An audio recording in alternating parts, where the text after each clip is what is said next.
सर्वांना श्री स्वामी समर्थ. तर आहे ना, आज मी तुम्हाला एक माझ्यासोबत जो किस्सा घडलाय ना, म्हणजे शिलाईबाबतचा, तर तो तुमच्यासोबत शेअर करावा म्हणलं. आणि खरंच खूप गमतीशीर पण आहे आणि थोडासा राग यासारखा सुद्धा आहे. तर म्हटलं तुम्हाला सांगावं. काय झालं, एक कस्टमर आली माझ्याकडं. खूप लांब गावची होती, तर गावाचं नाव नाही सांगत मी. तर खूप लांब गावची होती आणि तिने काय केलं, एक ब्लाऊज पीस घेऊन आली. एकच ब्लाऊज पीस घेऊन आली. मला म्हटली, तुमच्याकडलं एक ब्लाऊज पीस मला दाखवा, कसे कसे आहेत मला बघू दे. बरं, मी आता बाकी कस्टमरला दाखवते तसं मी तिला दाखवलं. आणि तिने 3 ते 4 ब्लाऊज पीस घेतले माझ्याकडले. आणि मला म्हणली, हे पीस खूप छान आहे, तर काय करा आता तुम्ही मला ह्याचे शिवून द्या ब्लाऊज. तर म्हणलं बरं चालते. म्हणलं असं करा, पिसाचे पैसे तुम्ही जमा करा. पिसाचे पैसे जमा करा म्हणलं, आणि मग तुमचं शिलाई घेते, मी शिलाईला घेते कापड. तर म्हणलं नाही नाही, मी सगळं तुम्हाला एकदम पैसे देते. आणि तुम्हाला सांगते, त्या ताईने काय केलं, सगळं सांगितलं. डिझाईन इथं अशा हाताला एकदम फुलं बिलं काढा, इथून अशी लेस लावा, पाठीमागून नॉड लावा, लेस लावा पाठीमागून, असं 4 ब्लाऊज सांगितलं मला. मी म्हणलं बरं बरं चालतं, शिवते म्हणलं, तुम्ही या. किती दिवसांनी मी अशी अमुक अमुक तारीख दिली तिला, ह्या तारखेला या तुम्ही. म्हणलं बरं बरं येते ती म्हणली.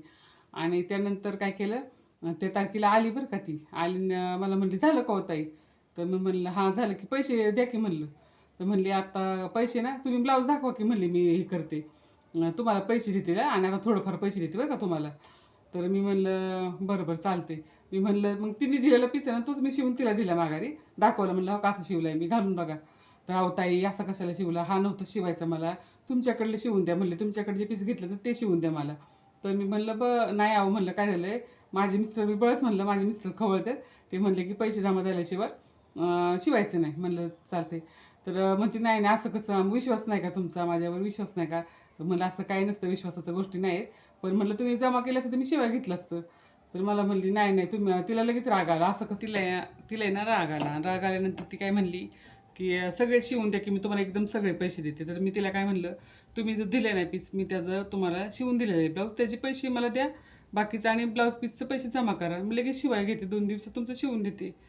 तर तुमचा विश्वासच नाही का? मलाच उलटं बोलून गेली की, विश्वास नाही का, तुम्ही काय मी पैसे देणार नव्हते का? म्हणजे असे कस्टमर असतात. त्याच्यामुळं माझ्या मैत्रिणीला एकच सांगणं आहे, जे शिलाई काम करतात त्यांच्यासाठी हा खास व्हिडिओ बनवला आहे मी. तर असे कुठलेही कस्टमर आले ना, पैसे जमा झाल्याशिवाय काही शिवायला घेऊ नका. एक मला आता अनुभव चांगला आलेला आहे, आणि माझी तर काही नुकसान झालेलं नाही. पण मला एकच सांगायचं होतं की, आता मी तो ब्लाऊज तिचा शिवलेला मी कुणालाही विकू शकते. माझं काही म्हणजे पैसे वगैरे काय म्हणजे अडकले नाही त्यात. मी तो ब्लाऊज मी काय तिला दिला नाही. म्हणलं तुम्ही माझे पैसे जमा झाल्याशिवाय तुमचं शिवलेला ब्लाऊज पण मी देणार नाही.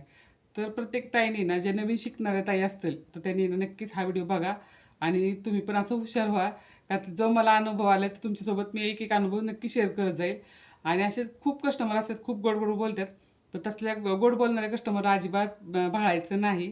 आपलं थोडक्यात जेवढं कस्टमर जे पैसे जमा करते ना, त्याचेच पैसे शिवाय घ्यायचं. बाकी मग 4 महिने पडू, 5 महिने पडू, अजिबात हात लावायचा नाही, किती पण कोणी गोड बोलू दे.